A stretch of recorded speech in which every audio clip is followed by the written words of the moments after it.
ஒரு இயந்திரத்தின் விலை ரூபாய் 18,000. அது ஆண்டுக்கு 16.2/3% தேய்மானம் அடைகிறது. 2 ஆண்டுகளுக்கு பிறகு அதன் மதிப்பு என்ன? ஓகேவா?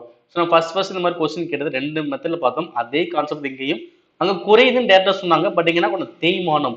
தேய்மானம் ஆகுதுனாலும் குறையுதுன்னு தான் அர்த்தம். ஓகேவா? ஸோ தற்போது விலை இன்னைக்கு எவ்வளோ?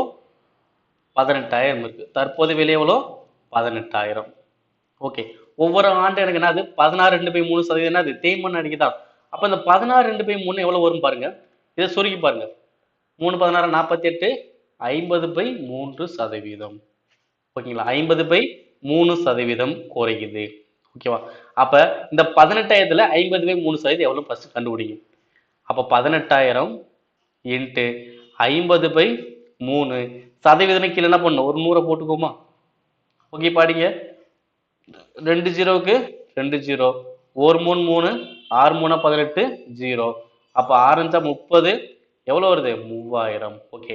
அப்ப எவ்வளவு மைனஸ் பண்ணணும்? 3000 மைனஸ் பண்ணணும். அப்ப 3000 மைனஸ் பண்ண எவ்வளவு வரும்? 15,000. இது வந்து என்னது? ஒரு ஆண்டுகளுக்கு பின். ஓகே. தற்போது 18,000 ஒரு ஆண்டுக்கு முன்னாடி எவ்வளவு இருந்துச்சு? 15,000 மாறிடுச்சு. ஓகே. திரும்ப என்ன பண்ணணும்? அதே 50/3% கண்டுபிடிங்க. ஏன்னா நமக்கு 2 ஆண்டுகளுக்கு பிறகு தான் எவ்வளவு தேவை? ஒரு ஆண்டுகளுக்கு பிறகு 15,000. அப்ப 2 ஆண்டுகளுக்கு பிறகு கண்டுபிடிக்கணுமா? அப்ப திரும்பியும் இந்த 15,000த்துல 50/3% எவ்வளவு வரும்? 50/3 சதவீதனால கீழே 100 போட்டுக்கணும். ஓகே. அப்ப 2 ஜீரோவுக்கு 2 ஜீரோ. 1 3 3 5 15 பின்னாடி ஒரு ஜீரோ. அப்ப 50 50 இருக்குன்னா 25 2 ஜீரோ எவ்வளோ? 2500.